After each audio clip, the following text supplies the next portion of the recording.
Have you ever noticed how empty chairs never truly look empty?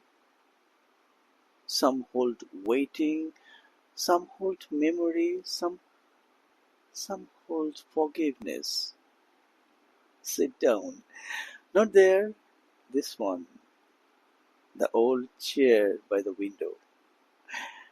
That's where the stories like this begins.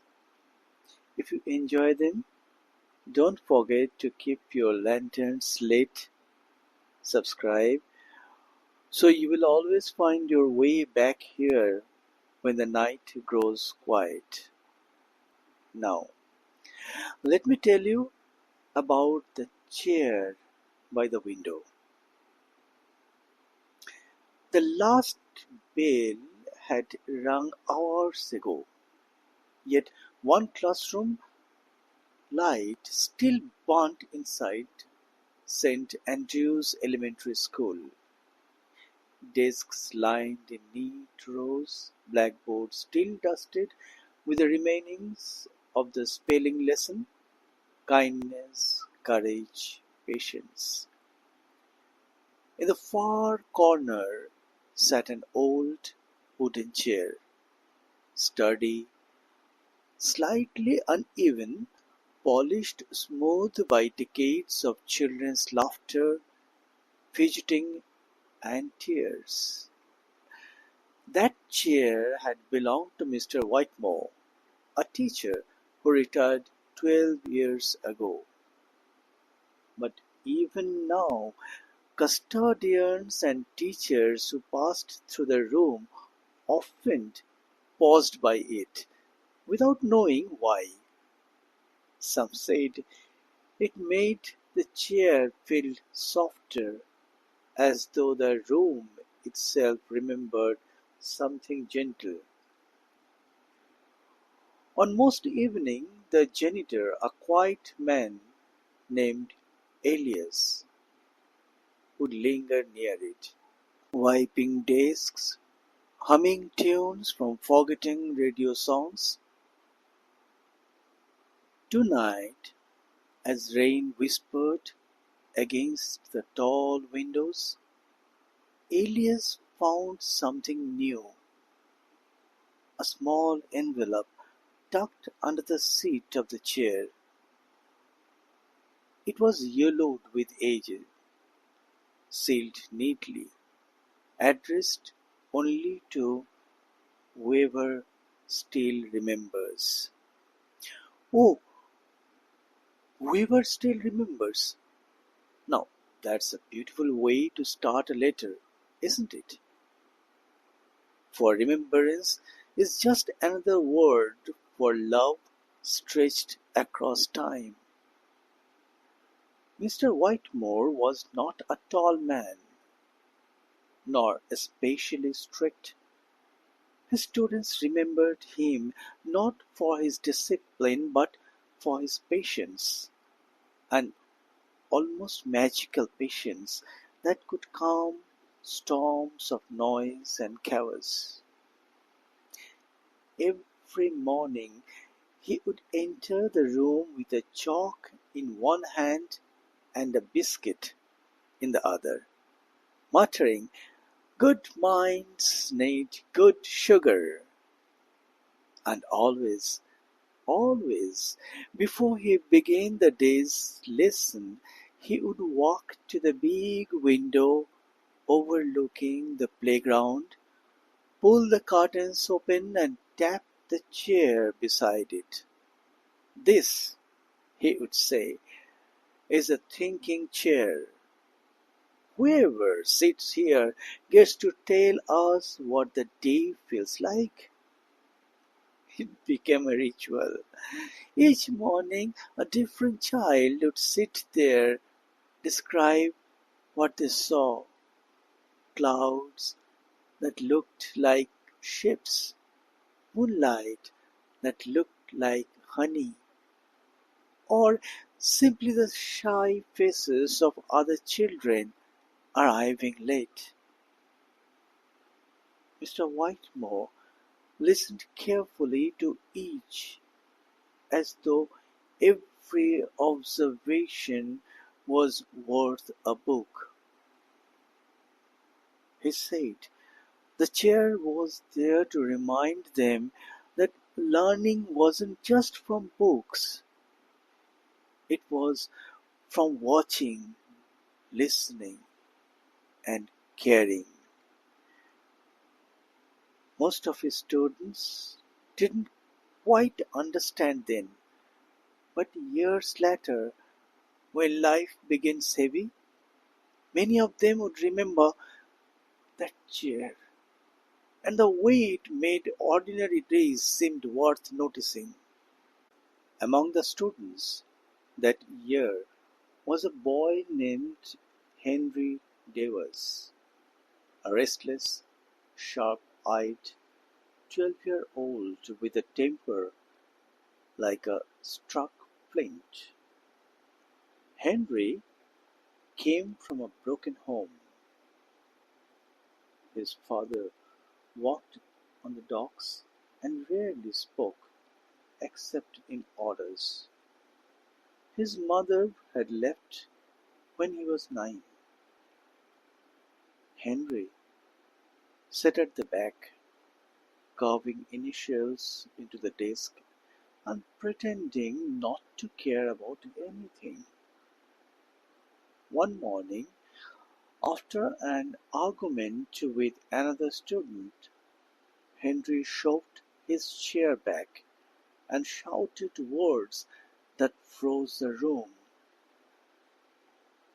Mr. Whitmore quietly picked up his chalk, finished writing "courage" on the board, and turned.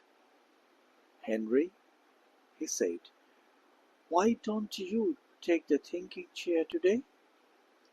The class grasped. The chair was for reflection, not punishment. But Henry, seeing the kindness in Whitmore's eyes, slumped towards it reluctantly and sat down. Mr. Whitmore smiled. "Now, now, tell us what the day feels like." Henry stared out of the window for the long time. The schoolyard shimmered in summer heat, a stray dog chasing butterflies. When he finally spoke, his voice cracked. "Feels like something waiting to happen, but no one knows what." Mr. Whitmore nodded slowly. "Then maybe we should help it happen, hmm?" The boy didn't answer, but that was the first time someone had listened to him as though his were not trouble but truth. Days passed, and the chair became more than a piece of wood. Henry began to linger after school, helping Mr. Whitmore put books away.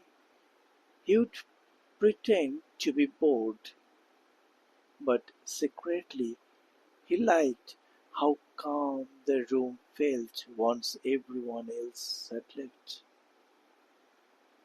Sometimes, when Mr. Whitmore graded papers, he would say things like, "You see that chair, Henry? The trick to teaching isn't sitting in it, it's remembering what it feels like to." One afternoon, Mr. Whitmore found a small carving on the underside of the chair. H. D. plus 1938 is equal to trying. He never mentioned it aloud. But every time Henry slumped in defeat, Whitemore would pat the chair and say, "Trying is the best math we ever learned." By the time Henry graduated, the world had grown darker. War, whispered field radios, men were being drafted, the boys were pretending to be men faster than they should. Henry stopped by the classroom one last time before leaving town. The room was empty, desks neatly stacked. Mr. Whitemore was cleaning chalk dust off his sleeves. "I enlisted," Henry said quietly. Mr. Whitemore didn't look surprised. "I thought you might." He walked to the window, pulled back the curtain, and nodded towards a chair. "Then take it with you." Henry frowned. I, I can't carry that." Whitemore smiled. "Not the wood, son. The seat. The view. The listening. Whatever you go, wherever you go, take the chair with you inside." Henry wanted to speak, but the lump in his throat stayed. He shook his teacher's hand and left. Mr. Whitemore never saw him again. Back in the present, Elias the janitor sat at the cleaning cart, turning the yellow envelope over in its hands. He glanced around, the hallway empty, the night guard's footsteps far away, and finally broke the seal. Inside was a folded sheet of paper and a small photograph of a young man in military uniform sitting in front of a window. On the back, "For the teacher who gave me a seat in the world." The letter read, "Dear Mr. Whitemore, if you are still alive, I hope this finds you. I didn't die in the war like they said. I came home, but it wasn't the same. You told me to take the chair inside me. I tried. When my mind grew noisy, I sat on that chair and looked out at whatever sky I could have. I find a teacher. So, and on the first day, I left an empty chair by the window for anyone who needed to be seen.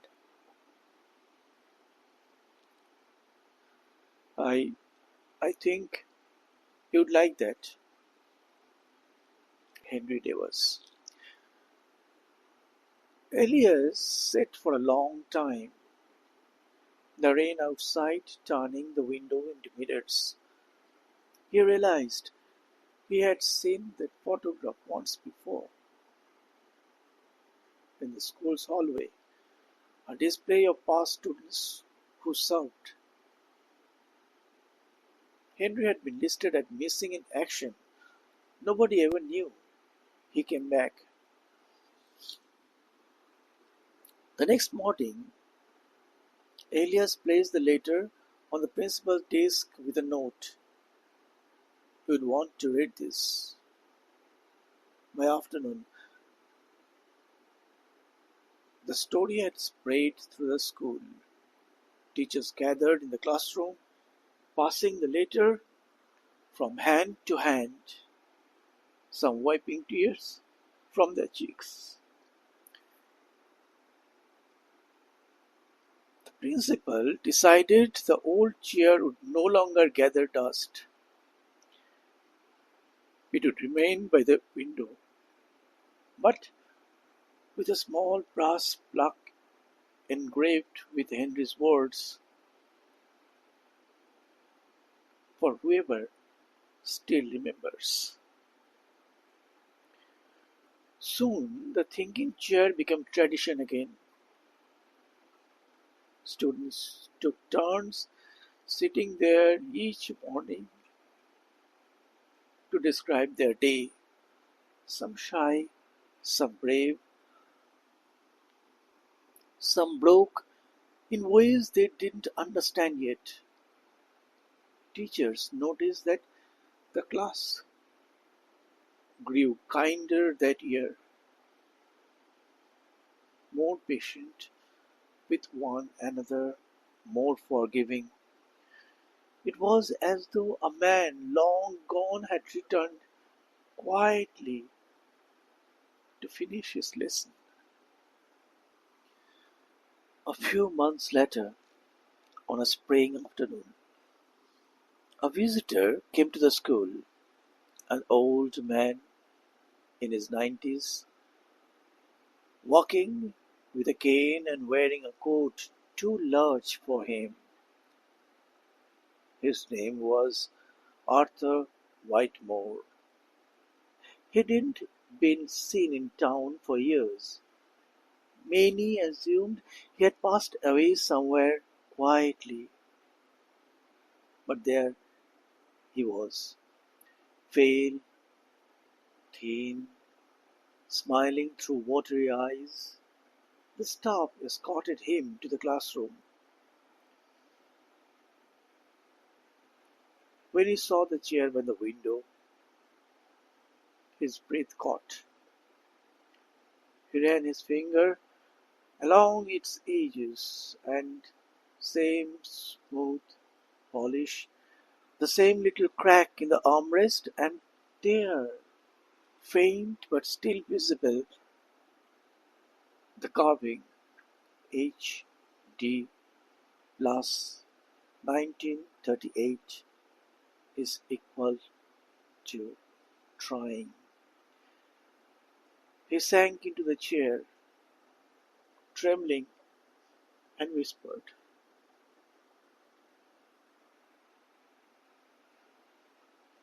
"So you kept sitting, Henry?"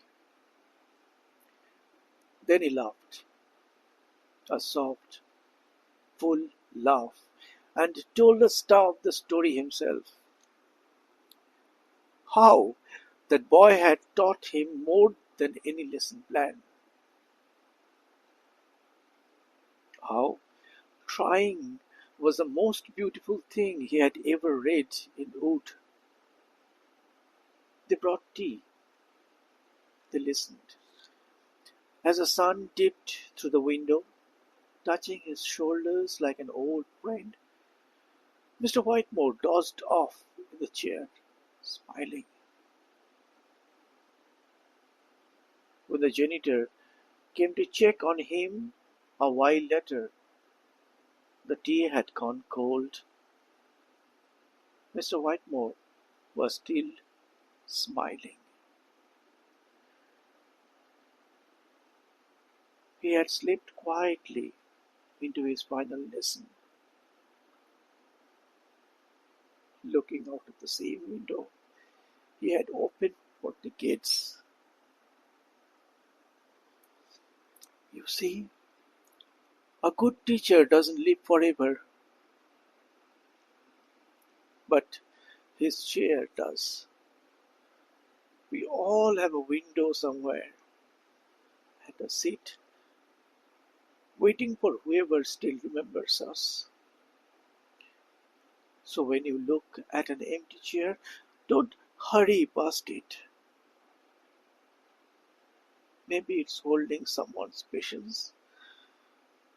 Maybe it's holding a little piece of you. And if you ever have the chance to listen to someone who's sitting there, really listen. do it. You might just help them stand again. If the story warmed your evening, then take a seat beside our fire again, subscribe, and let me share another tomorrow. Until then, look kindly at the empty chairs in your life.